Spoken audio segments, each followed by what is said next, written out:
Good morning future officers. ఈరోజు Indian society క్లాస్లో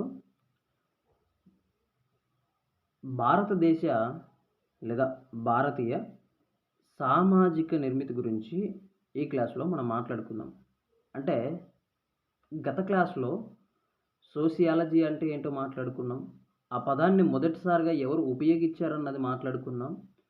తర్వాత సామాజిక నిర్మితి అంటే సోషల్ స్ట్రక్చర్ అంటే ఏంటి మాట్లాడుకున్నాం. అయితే ఈరోజు క్లాస్లో భారతీయ సామాజిక నిర్మితి గురించి కొన్ని మాటలు మనం మాట్లాడుకుందాం. ఇప్పుడు చూసినట్లయితే ఇక్కడ చూడండి, సోషల్ స్ట్రక్చర్. ఈ సోషల్ స్ట్రక్చర్ అంటే ఏంటి అన్నది నేను గత క్లాస్లో క్లియర్గా చెప్పాను. ఏంటి అంటే ఇక్కడ చూడండి, ఒక సమాజం ఎలా ఏర్పడింది, అందులోని మనుషులు, కుటుంబాలు, కులాలు, వర్గాలు, సంస్థలు పరస్పరం ఎలా అనుసంధానమై ఉన్నాయో అని తెలిపే వ్యవస్థే సామాజిక నిర్మితి. నేను మరొకసారి చెప్తున్నా, అంటే సోషల్ స్ట్రక్చర్ అంటే ఏంటి అంటే ఒక సమాజం ఎలా ఏర్పడింది, అందులోని మనుషులు, కుటుంబాలు, కులాలు, వర్గాలు, సంస్థలు పరస్పరం ఎలా అనుసంధానమై ఉన్నాయో తెలిపే వ్యవస్థనే ఏమంటామని చెప్పానంటే సామాజిక నిర్మితి అంటామని చెప్పా. ఇంతవరకు అంతకు అర్థమైంది. అయితే చూడండి, ప్రపంచంలో అన్ని దేశాలలో సమాజాల కంటే అంటే ప్రపంచంలోని అన్ని దేశాల సమాజాల కంటే భారతీయ సమాజం విశిష్టమైనది. అంటే ప్రపంచంలోని అన్ని సమాజాల కంటే భారతీయ సమాజం విశిష్టమైనది. ఎందుకంటే భారతీయ సమాజం యొక్క ప్రధాన లక్షణం భిన్నత్వం.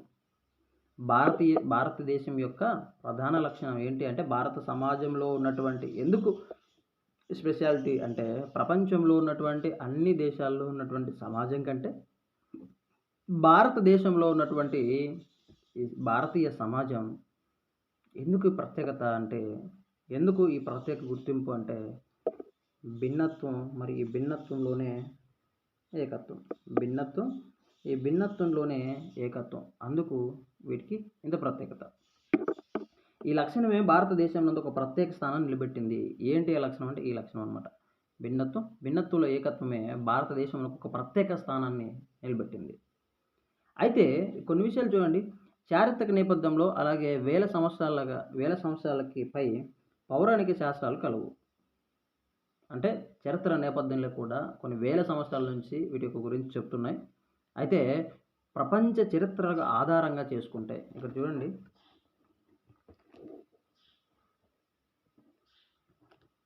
ప్రపంచ చరిత్రల ఆధారాల ప్రకారం భారతదేశ నాగరికత 3వ పాయింట్, ఇది గుర్తుపెట్టుకోండి.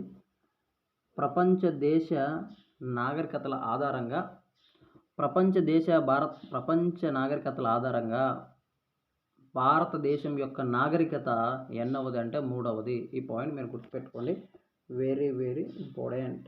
అంటే హిస్టరీ పాయింట్ ఆఫ్ వ్యూలో అడిగే ఛాన్సెస్ ఉంటుంది, ఇలా అన్ని పాయింట్ ఆఫ్ వ్యూలో ఇంపార్టెంట్ పాయింట్ అనమాట ఇది. భారతదేశం ఎన్నో నాగరికత అంటే 3వ నాగరికత. అయితే ఈ ప్రపంచ చరిత్రల ఆధారంగా మొట్టమొదటి నాగరికత ఏంటి అంటే మెసొపొటేమియా నాగరికత మొదటి నాగరికత. తర్వాత రెండవ నాగరికత ఏంటి అంటే ఈజిప్టు నాగరికత. మూడవ నాగరికత ఏంటి అంటే ఇండస్ వ్యాలీ సివిలైజేషన్. అంటే సింధు నాగరికత లేదా హరప్ప నాగరికత అని చెప్పుకుంటాం. ఇది హిస్టరీ పాయింట్ ఆఫ్ వ్యూలో ఇక్కడ నుంచి బిట్టు పడింది, ఎగ్జామ్ పేపర్ అనేది డిజైన్ అవ్వదు. తర్వాత 4వ నాగరికత ఏంటి అంటే చైనీస్ నాగరికత. ఇవి గుర్తుపెట్టుకోండి, మీకు జీకే పాయింట్ ఆఫ్ వ్యూలో ఎగ్జామ్స్లో అడిగే ఛాన్సెస్ ఎక్కువ ఉంటుంది. హిస్టరీ పాయింట్ ఆఫ్ వ్యూలో ఎక్కువగా అడుగుతాడు. మొదటి వరుస క్రమాన్ని అడిగినా కూడా ఒకవేళ హిస్టరీ పాయింట్ ఆఫ్ వ్యూలో చరిత్రక ఆధారాల ప్రకారం ఈ కాలానుగతంగా అమర్చండి అంటే మొదటిది మెసొపొటేమియా నాగరికత, 2 ఈజిప్ట్ నాగరికత, 3 ఇండస్ వ్యాలీ నాగరికత, 4 చైనీస్ నాగరికత. ఇంతవరకు ఓకే. అయితే ఈ భారత సామాజిక నిర్మితి గురించి ఇప్పుడు మనం మాట్లాడుతున్నాం కాబట్టి ఓకే, భారతదేశం అనే పేరు ఎలా వచ్చింది? ఇప్పుడు నాకు ఒక పేరు ఉందండి, నాకు ఒక పేరు ఎలా వచ్చిందంటే మా అమ్మ నాన్న పెట్టారు కాబట్టి నాకు ఒక పేరు వచ్చింది. అలాగే భారతదేశానికి మొదటిసారిగా భారతదేశం అనే పేరు ఎలా వచ్చింది అంటే భారతదేశాన్ని ర మ భారతదేశాన్ని ఇతిహాసాల ప్రకారం భగవద్గీత, రామాయణం వీటి ప్రకారం భరతుడు పరిపాలించాడు. ఎవరు పరిపాలించారంటే భరతుడు అన్న ఆయన పరిపాలించడం జరిగింది. ఓకే, ఈ భరతుడు పరిపాలించాడు కాబట్టి భారతదేశాన్ని భరతవర్షం అని, భారతదేశం అని పిలిచారు. అయితే బ్రిటిష్ వారు భారతదేశంలోకి వచ్చినప్పుడు ఇండస్ వ్యాలీ సివిలైజేషన్ ప్రాంతాల్లో విస్తరించింది కాబట్టి దీన్ని ఇండియా అన్నారు. ఏమన్నారు? ఇండియా అన్నారు. అంటే బ్రిటిష్ వారు ఏమన్నారంటే ఇండియా అన్నారు. తర్వాత అంతకంటే ముందున్న మన మొఘళ్ళు, ముస్లిమ్స్ వీళ్ళు ఏం చేశారు అంటే మన భారతదేశాన్ని పరిపాలించిన వీరు ఏం చేశారు అంటే హిందుస్థాన్ అని పిలిచారు. హిందుస్థాన్ అని పిలిచారు. ఓకే, ఇంతవరకు ఓకే. తర్వాత ఇక్కడ చూడండి, ఇంకొక పాయింట్ చూడండి, క్రాస్ అవుతుందా? ఇంకో పాయింట్, భారత రాజ్యాంగంలో ఆర్టికల్ 1 అంటే అధికరణ 1 ఆర్టికల్ 1 ప్రకారం ఇండియా దట్ ఈజ్ భారత్ అని ఉంటుంది.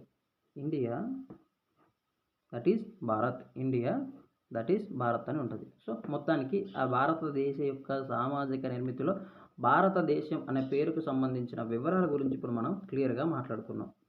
అయితే ఈ భారతదేశ సామాజిక నిర్మితి లక్షణాల గురించి, ఇక భారతదేశంలో ఉన్నటువంటి వివిధ సంస్కృతుల గురించి, అభిప్రాయాల గురించి, ఆ నిర్మాణం గురించి భారతదేశాన్ని సందర్శించిన కొందరు చరిత్రకారులు వివిధ కోణాలలో, వివిధ వర్గాలుగా, వివిధ రకాలుగా వివరించారు. ఏంటి అవి అని చూసినట్లయితే ఇక్కడ చూడండి, భారతదేశానికి వచ్చినటువంటి చంద్రగుప్త మౌర్యుడి ఆస్థానంలో వచ్చినటువంటి సెల్యూకస్ నికేటర్ ఆస్థానంలో ఉన్న వ్యక్తి మెగస్తనీస్. ఈ మెగస్తనీస్ భారతదేశంలో వచ్చి ఇక్కడ భారతదేశం నందు ఈ పాయింట్ గుర్తుపెట్టుకోండి, 7 వర్గాలుగా విభజించాడు. అంటే 7 వర్గాలు ఉన్నాయని పేర్కొన్నాడు. మెగస్తనీస్ రాసిన పుస్తకం ఏంటి? Anyone idea? మెగస్తనీస్ రాసిన బుక్ పేరేంటి?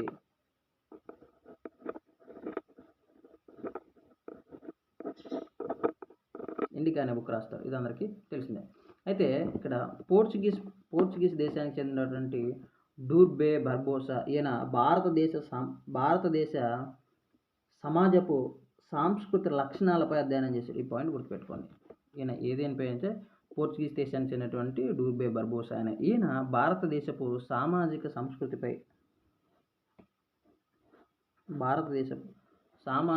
సంస్కృతి లక్షణాలపై అధ్యయనం చేయడం జరిగింది. ఇంతవరకు ఓకే. తర్వాత నెక్స్ట్ క్లాస్లో ఏంటి చూద్దాం.